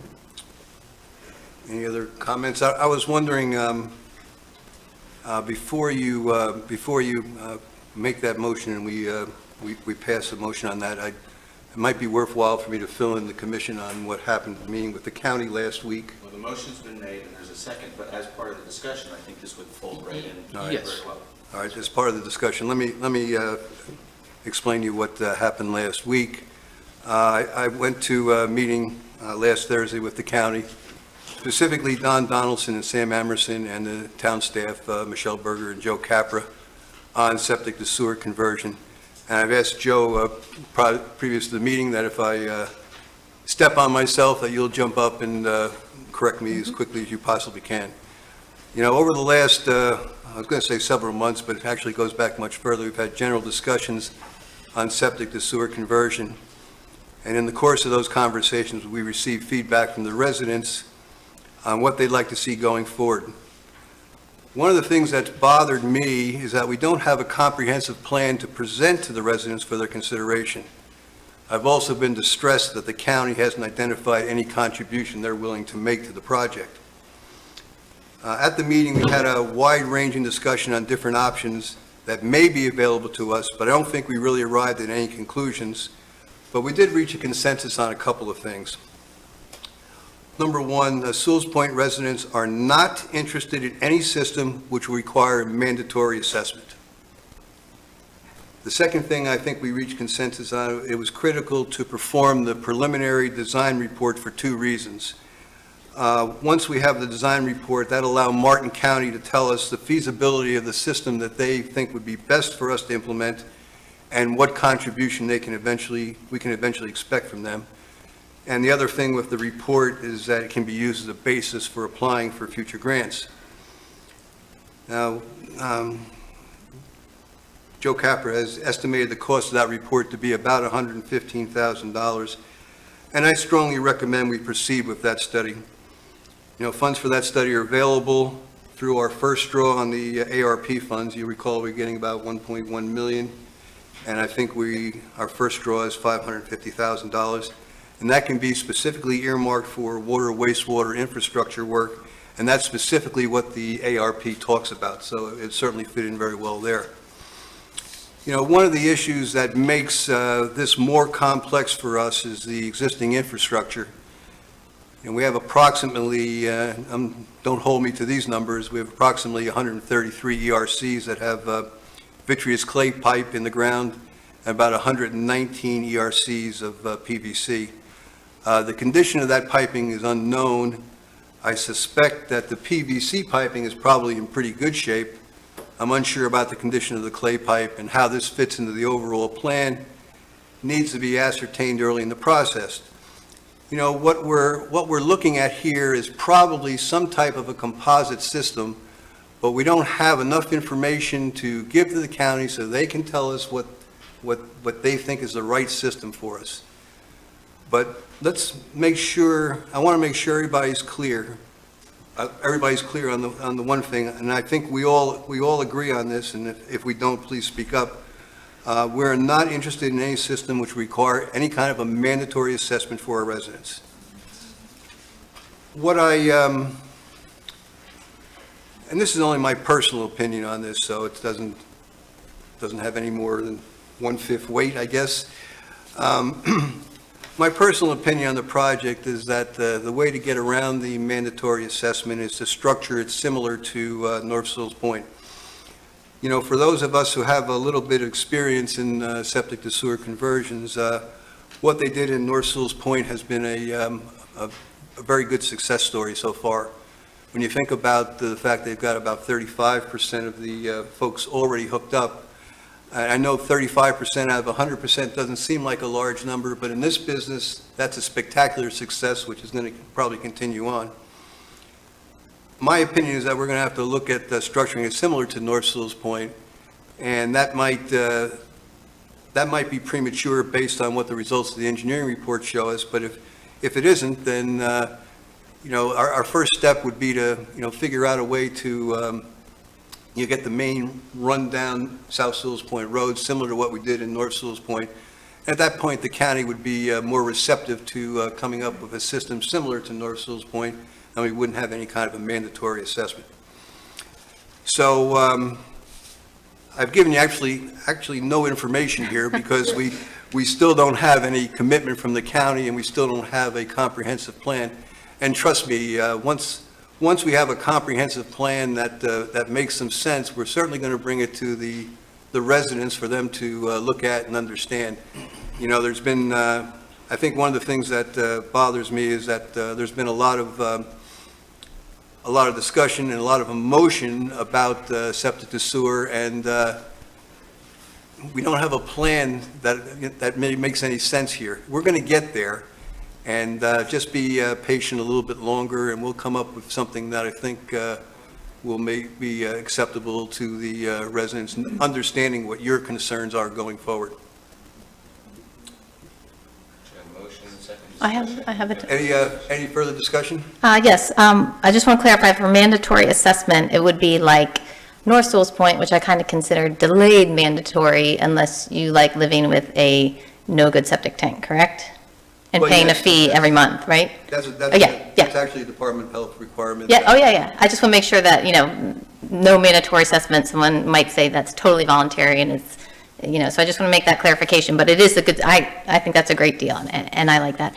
I also want to say, Vice Mayor Kurzman, I totally understand the desire to know, where we stand as a commission. I don't think it's any secret that I really support sewer in South Sewalls Point, not at any cost, but I really support it. So until, to the mayor's point, I can't, because if it was a no, then you want to understandably so want to put to bed that we don't talk about it anymore. But I wouldn't, I would be voting yes, but I would be to voting yes for sewer. That got confusing. But to the mayor's point, meaning that we need good numbers, the correct system. I know the staff and the mayor, I appreciate your work trying to get, numbers, lower the cost, give the residents what they want. So I think that's super important, and I would want to wait till we had the accurate information before we could say, this is too expensive, or just, no, I don't want it, or yes, I want it. It feels like there's not enough information. So I'm kind of telling you how I would vote before we're calling the vote, but that's why. I just wanted to give an explanation, so. And actually, that's why I brought it up, Dave. I thought that, at some point, yes, you certainly want to have a vote, but I don't think we have enough information to have that kind of vote here. And I think we might be able to have that once the preliminary design report. Joe, can you refresh my memory about how long we thought that it would, once we've authorized it, how long it would take to get the report going in? Okay, just so everybody recognizes this, we need to do an engineering report for the same reasons the mayor has pointed out. But basically, there are a couple things that have to happen. First of all, we need information on elevations of pretty much the whole town from here south. Okay, now we have a lot of that information, but that takes some survey time, okay? The simple answer, just so everybody knows, it's going to be between 3 and 6 months. We hope to do it in 3. That's been our goal right now. But essentially, we need to know that, because if everybody remembers, and I want to remind everybody, when we started North Sewalls Point, which, by the way, is the second success story that we've had on infrastructure in the last 2 years, okay? And I will say that's probably the first one, because that one was finished first. But essentially, we went through that project also thinking that we were going to have to go with a huge vacuum system and all sorts of cost and mandatory hookup, okay?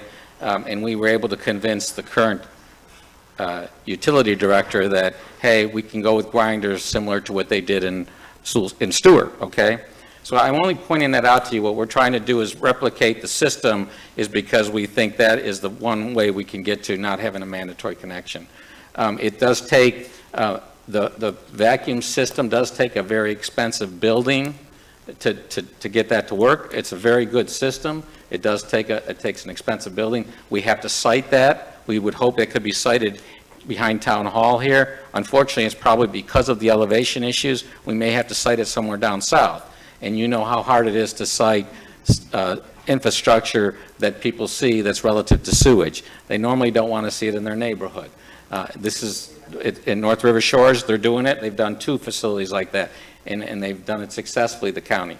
I'm not pointing out that it's a terrible system, but I think it's important to recognize the board has heard what the public has said. They do not want to have a system, first of all, that is, when your system is working fine, you have to hook up. That's not the system we're talking about here. And so that's why we went back to the county. And quite frankly, I thought they gave us a pretty positive response. Yes, let's see what the study says. That study is not, most of the money in that study is not coming from me. It's actually coming from the engineer that does the work for most of the vacuum systems in the county, okay? The vacuum systems in the county. And I told him our options, he understands them, and he said, you know, the system you're talking about, a gravity and grinder, may be a better system for the county than the vacuum system. So he's willing to look at that, and I think, you know, we have to do that, number one, to convince the county, of course, that's the option is the best for, you know, operations for them, because obviously they're not only just looking at building things, the capital costs, they're looking at what does it take to maintain this over time, which, you know, there's plenty of grinder systems out there. The city of Stewart's got a lot of them. Port St. Lucie is all grinders for the most part. So again, I think it's good news, I hope, for the residents. At the same time, it's going to take time to investigate some of these things. And so we want to do it right. I think one of the things we did in North Sewalls Point was we polled the community up there, and we got good indications that people wanted to hook up, and that's the reason why we went forward with spending the grant funds. And I think that went very well. The legislators that gave us the money were very happy that we finally took the money and used it.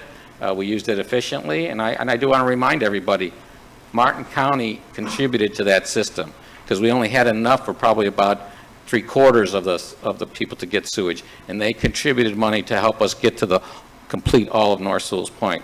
So I don't want to think that this is an issue of the town versus the county.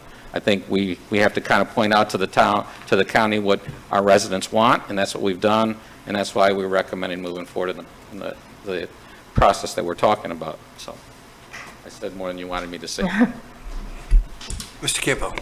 We're glad you're here, and you've, I think, been a very good steward of our engineering over the years, so I appreciate that.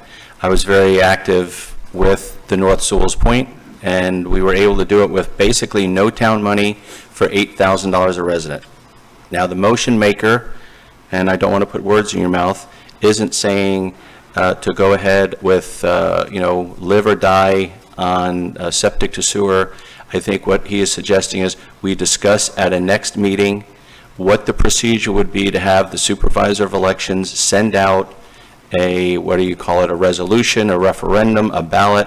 My understanding is it would cost us just the cost of postage. So maybe, let's say, $1 or $2 per resident, 900 residents. So if we really were serious about hearing the voices of the community, I think we could come up with a simple, non-binding issue that went out in everyone's mailbox that said, modeling what the county is doing right now. The county has set up this program. They've got, all the vernacular. They've got all the modeling at $12,000, and they have all the branding in place. And I think the ballot could be just as easy as saying, if the town of Sewalls Point could cover other charges, would you be willing to spend $12,000 for septic to sewer in South Sewalls Point? And I think that would be an indicator. And then what it would force us to do, I see Bev, who's in the communications business, Bev Jones. It would force us to communicate and to get interaction. Now, the other approach that we've heard, and I think the town manager is a proponent of it. You little kids go to bed, and, mom and dad will figure it out, and we'll come tell you afterwards. I mean, that's not the right approach. We need to get the input. If we have 75% in favor, that's going to be a benefit. If it's, 60% against it, I think we need to include that input early on in the process, rather than spending the state's money or the federal government's money, hundreds of thousands of dollars. Those people are going to come back and say, hey, you spent our money for all these studies, and now you're not going to build the project. There's going to be repercussions for that. So I think that the motion maker was saying, look, let's have a meeting devoted to what the supervisor of elections would do as far as sending out a ballot, and then we could figure out the wording of the ballot. But basically it would be, if this project was available to you for $12,000, would you be in favor of it? And that doesn't mean we're bound by it, but it would be an indicator, and it would show that we're actually actively listening before. After we take the money, then we're not in control of our own destiny. So is that basically what you're looking for? Because it was brought up in the summer, you had to table it for some reason. Then it was brought up in September, there was no answer. So that's what gives the impression that there's another agenda, and that's what we need to do to counteract that. And I think that would be a good exercise of hearing from the SOE, what would it cost to send out the ballot, and then we come up with the county, plug that in, and use that as a tool to make our decisions. If I may just comment. Sure. Just because, first of all, it's not a matter of whether we go to the public and get their input about this. It's a matter if, first of all, if we go to the vacuum system, the numbers are totally different than if we go to a gravity grinder system. And the point I'm trying to make is I'd like to be able to tell the public, in other words, the $12,000 option may be there, is certainly the least that we've seen from the county from the vacuum system. The $8,000 number is doable with the grinder, okay, or with the grinder system. So I'm only trying to tell you this. It's not that we don't want to go to the public, but the fact of the matter is at the current time, until a study is done, the county will not commit to the grinder system. They want to know that it's viable. And so you may be sending some information out to the public that says, hey, we're willing to do grinders, and then all of a sudden the county says, we're not willing to maintain grinders. You have to prove to us that the system will work efficiently and we will maintain it. And that's all I'm trying to tell you. They have many projects right now that basically they have a limit on the number of grinders that they'll put in one area. What we are trying to tell them is, listen, we're going to use our gravity systems that are already built. We're going to rehabilitate them if we need to. We're going to use what's infrastructure in the ground, and that's going to get you the numbers that allow you to go to the system you currently are proposing through all the other communities that they're working in Martin County. All I'm trying to tell you is if we go through this process and then find out that grinders are not acceptable to the county, you've told something to the public that we can't sell yet because we don't have the backing of the utility provider. I've all along told you, I don't want you in the utility business. That's why we did what we did in North Sewalls Point, right? Everything was paid for somebody else, either the utility department or the state grants. I'm afraid that if we don't go out there too soon, we may be promising something we can't deliver. That's all I'm trying to tell you. I don't know that that's a promise to the county. That's a promise to the county's got to, we're not promising the county anything. I'm trying to tell this community what the county's going to accept them to use. Yeah, it's not a promise. I had to buy a leaf blower today. I don't know leaf blowers, but I went to the place and they said, look, I said, this is my budget.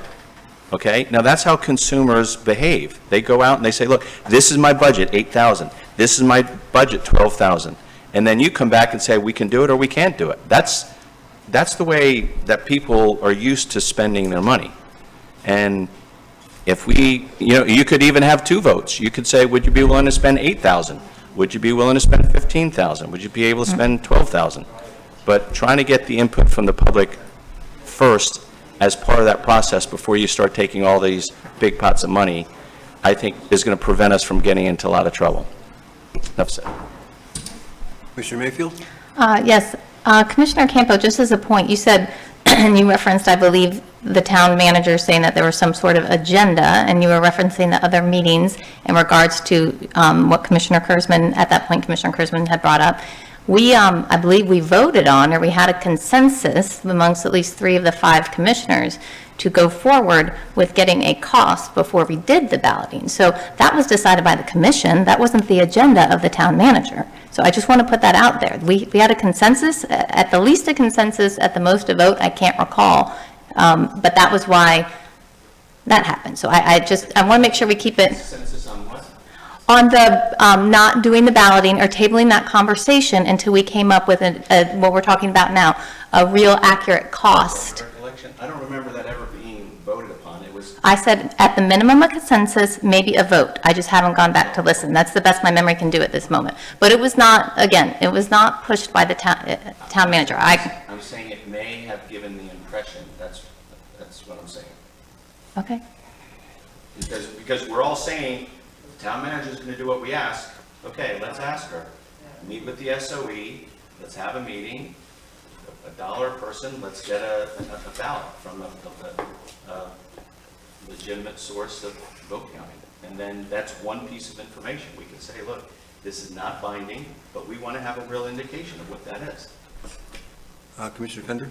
As I mentioned last time we had this conversation, I'm mostly concerned with the wording that goes out of the ballot, because that makes all the difference, right? And so you almost got me with the, financial aspect of what it can be, but I think the closest I can get is saying, if we do exactly what we did in North Sewell's Point, should you give that option to South Sewell's Point? It's got to be super stupid simple, and if we can paint it in a fact where you can go over there and look at what we've done, do you also want that right? That might be doable, but then I just heard Joe say that we can't even offer that. So I'm again backed off on, we need more data on what's available to deploy before we can actually do this quote-unquote referendum. Commissioner Mayfield? Yes, and I realize this was part of commissioner comments, so I know that and then Vice Mayor Kurzman did a vote, and so originally, and then I got sidetracked with other parts of the conversation, the commissioner, I'm sorry, I've done that like 3 times. Vice Mayor Kurzman, yeah. Dave's good. Your original motion, or when you said it, I was under the impression that you were wanting to know kind of were we pro-sewer or not pro-sewer, and so in general. And then Commissioner Campo kind of took it away to another level with the balloting, so I'm not even crystal clear, and the next meeting's a regular meeting, should it go on a workshop meeting? Should we, I want a little clarification from the motion maker, what exactly are we saying yes or no to? What we got to do is sit down and talk as a commission and decide how we're going to word it on the ballot, which goes to Commissioner Fender, what he was asking for. So we have the proper wording. We'd also run it by our attorney. And we probably get some numbers, I think, sooner than later, but we got to prepare this, because by the time we get the numbers, then we're going to do this then we're throwing it another 3 months out. At least by doing this now, we could prepare, because I think we'll have numbers in 3 to 4 months. By the time we finally get this, by the time we finally get the day for the ballots to come, that day will be here. Now we could put a number on there. And our residents are, a lot of them are set in their ways, and they already know how they're going to vote. I don't think it's... Simply, the motion is to direct staff to have a line item discussing the procedure for the SOE to put out a ballot. I mean, is that basic? Can we just kind of start there? Yes. And we could go ahead, and I know what they do. They mail you the ballot. It'll go to your home. You fill it out. You return it. Goes back to Martin County and the voting, and they'll be able to count the votes, and it'll be done by our clerk over there that handles the voting. And I don't think that's very much different from what you've already... no, it's simple. It's a simple process. We put a line item or an agenda item to discuss how we want to do this, and... Yes. And I assume at the same time, we can discuss when we're going to do it and what kind of information needs to be available before we can do it. Right, so I'm trying to get to coincide by the time we get all the information. This way we're ready to go. We could turn it around in 30 days. Commissioner Mayfield? Sorry, I will be quick. Would you prefer a workshop or the next meeting? If it is going to take like 3 months, I don't know everything that will be... I'd rather get sooner than later. This is a special meeting because the town manager's contract was... Right, but if we were waiting for numbers and had 3 months, I thought that maybe we had a little more leeway, but I'm good with the next meeting. Okay. All right. That'll be good. Please call the roll. April, are you clear on what the motion is? Crystal clear. Vice Mayor Kurzman? Yes. Commissioner Campbell? Yes. Mayor Tompeck? Yes. Commissioner Fender? No. Commissioner Mayfield? Yes. Okay, are there any other comments from the commission? That'll do it.